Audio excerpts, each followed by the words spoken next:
Hi, I'm Michael Greenman, member of First UU for 20 years and the UU for about 56. The Justice Action Ministry is my primary focus here. This is a slightly longer version of my Justice Saturday talk about Move to Amend and the Interfaith Caucus. You may have seen that already, but I felt that to cover the subject effectively, a few more facts needed to be described. I must warn you at the outset, I will be talking about potential changes that can have a major impact on our nation and on the world. In case you're not familiar with Move to Amend or the Interfaith Caucus, I'll include a brief overview of what they are and their goals as we go along. Beginning in 1886, the US Supreme Court granted many of the rights of natural persons to corporations. This was never the intent of our Constitution. Corporations are not even mentioned. Over the years, the Supreme Court has regularly increased their personhood rights to corporations. Consider the assets they can control, and you'll understand that by comparison, our rights can be easily ignored. That's a story for another time. The second reason Move to Amend is necessary is that in 1976, the Supreme Court stated that money is the equivalent of speech.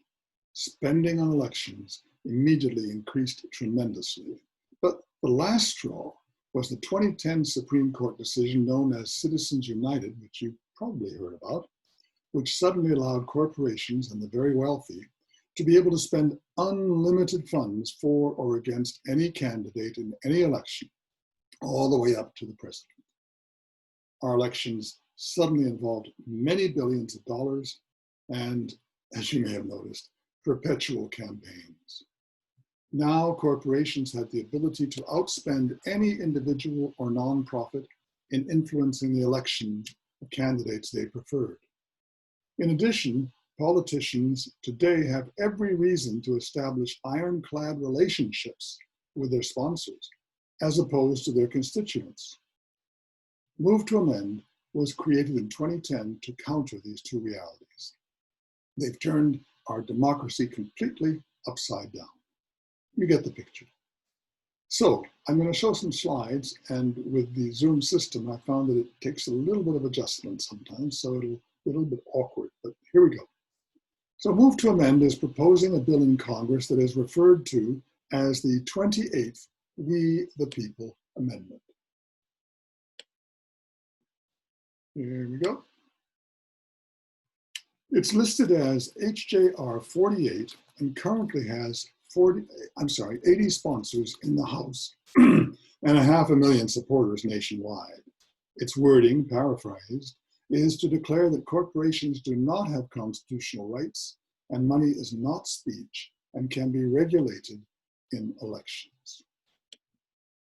With the passage of this one amendment, the power of corporate influence and money in politics could be dramatically reduced. Now, you're probably asking yourself, if this is so important, why is it not publicized nationally? For a simple reason, linked to corporate personhood and money, the corporate press, dependent on their corporate sponsors and advertisers, don't want the public to know about this situation and the solution. I know that might sound like conspiracy theory, but I assure you it's real. This issue has been my passion for the past 25 years. For many years, UUs have written, spoken, marched, and demonstrated all over this nation expressing our concern about, here we go again,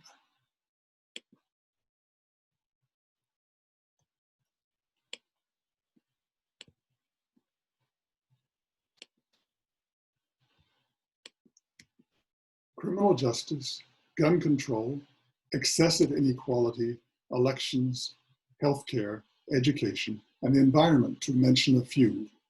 But over the last few years, another issue has come to the fore: racial justice, and specifically the out of proportion abuse by the criminal justice system of African Americans incarcerated, beaten, and murdered. This system might be better referred to as the criminal injustice system. Since the inexcusable killing in Minneapolis of George Floyd, this is now a very high priority issue around the nation, and of course, also for UUA and our congregations everywhere.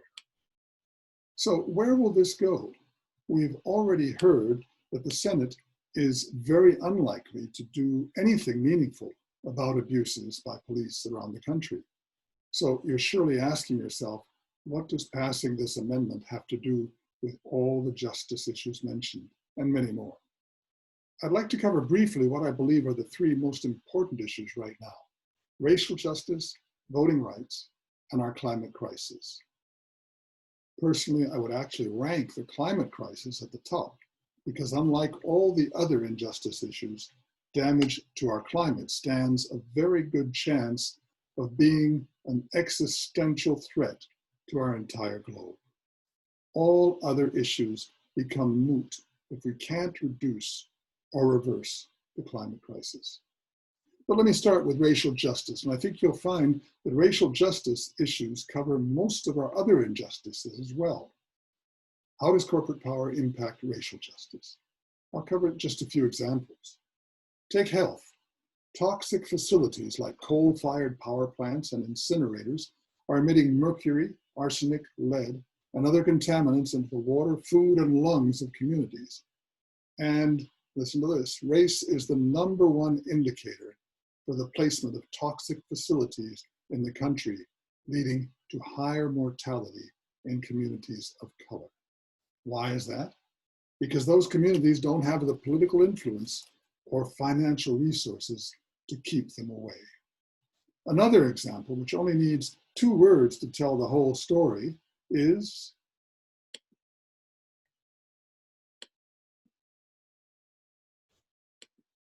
Flint, Michigan, right?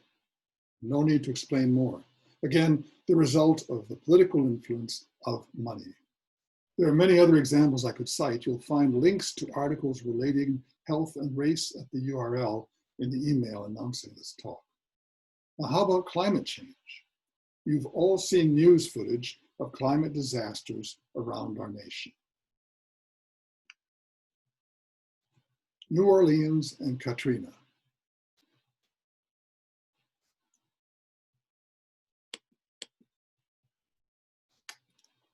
Where African-American communities were the hardest hit due to their locations and river flooding. The same thing, Nebraska tornadoes. Why? Because many communities of color are located in places where flooding is more likely, or in homes that are more likely to be impacted by tornadoes. Education. All schools, I think you probably are aware of this, I'm sure you are supposed to provide equal opportunities for all races. But with real estate taxes being in most states the primary source for school funding, the inequality quickly becomes obvious. Again, lots more could be said on this issue. Criminal justice. Aside from the blatant abuse we've been seeing in recent years with our communities, increasingly the criminal justice system is turning to for-profit detention centers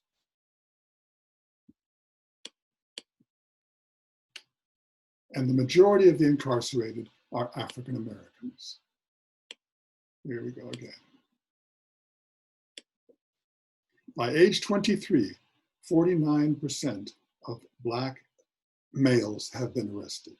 Private prisons and their search for profit encourages prisons and corrupt justice systems to increase prison populations and to provide substandard and dangerous conditions. We need go no further than here in Ohio, where HB 680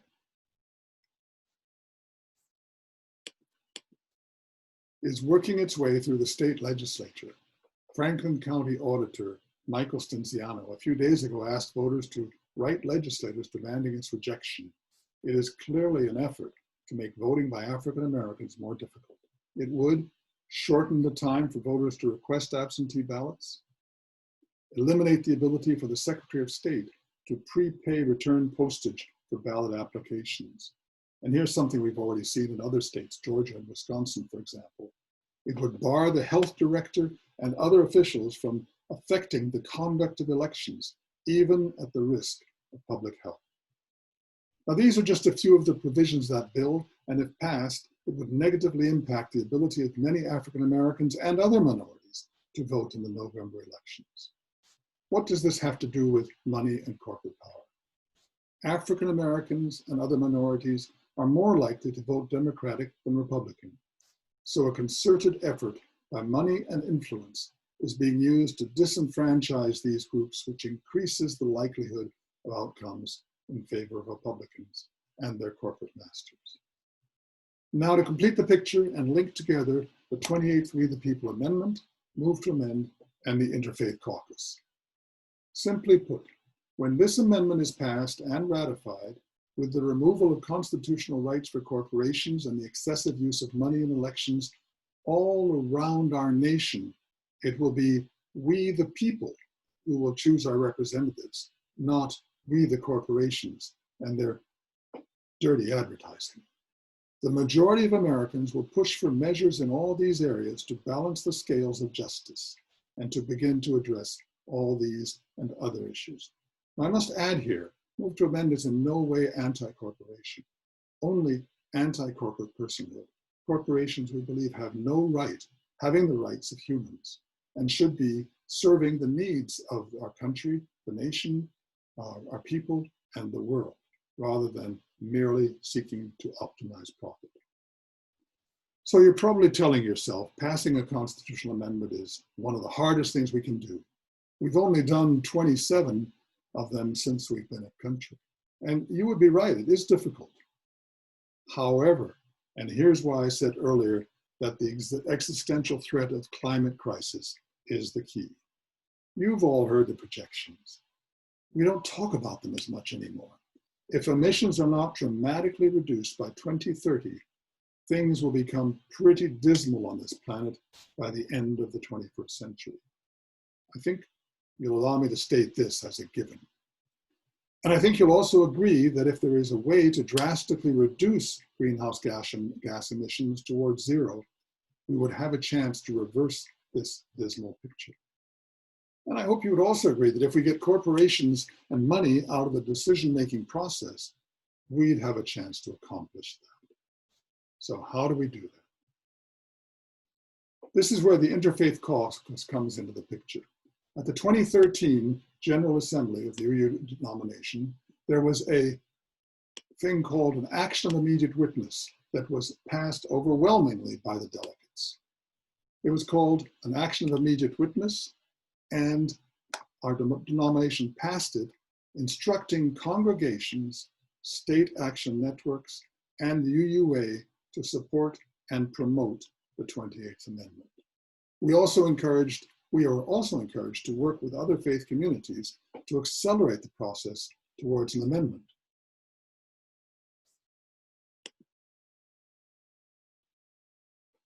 The same day that Move to Amend created the Interfaith Caucus, a national subgroup aimed at bringing communities of faith and ethical convictions together to push for passage, and I became its moderator. Now, we believe that communities of faith and Unitarian Universalists can take the lead in accomplishing this huge task, and here's how. For the last couple of centuries, Unitarians and Universalists have been recognized as leaders in pressing for reform.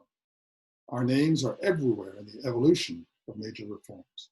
Not so much recently, though we are involved in lots of reform projects. Over the last 10 years, UUs have, at successive General Assemblies, instructed the UUA to support and promote the amendment. This has been greeted with silence, in spite of the fact that over 70 congregations and organizations around the country have either endorsed or passed resolutions insisting on passage of the amendment. We UUs need to insist that the UUA begin to actively promote and publicize the need for this amendment. And I'm suggesting that reversing climate change should be the prime motivation, because while communities of faith disagree on many issues, the vast majority of faith traditions, including UUs, believe we are, quote, stewards of creation with a duty to heal the planet. Pope Francis, there we go, once more. In his 2015 encyclical,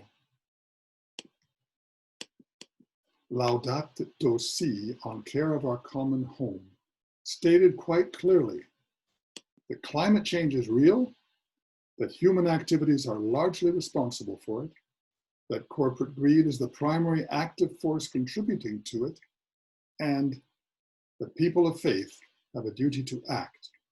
Our future generations are counting on us. That's pretty powerful words from the pontiff of one of the largest religions on the earth. Once we understand that the 28th Amendment is the only realistic tool to lead to systemic change that can lead to real improvements in our environmental crisis, the voices of UU congregations led by our National Association can create a coalition with millions of members of these other traditions. Together, we will have the mass and the credibility to push Congress to pass the amendment and the states to ratify it. This will open the path to real change. Anything less than this will, even with a new president and a new Congress, mean only baby steps changing towards fixing this incredible problem, because money and corporations would still rule. And here's the most interesting part of the story. If we begin to move on reversing the climate crisis, we will then be able to correct many, if not all, of the other challenges I mentioned earlier: racism, health, education, gun control, elections, criminal justice, and on and on. And how about this? I think you'll agree. The United States would once again be moving to fix problems by example, which would lead to many other countries around the world joining us. They have in the past, they haven't recently. So finally, how can you help? Get involved. Sign the petition on www.movetoamend.org/interfaith-caucus, and that's on the email. And speak to your UU friends and congregations and those in other denominations about the importance of this action. All the tools needed through the links are available through the links in the email that introduced this topic. And please reach out to me through that link as well with any questions. Thank you so much. And I think we have a tool to move us forward to resolving so many questions and problems that face us today. Thank you.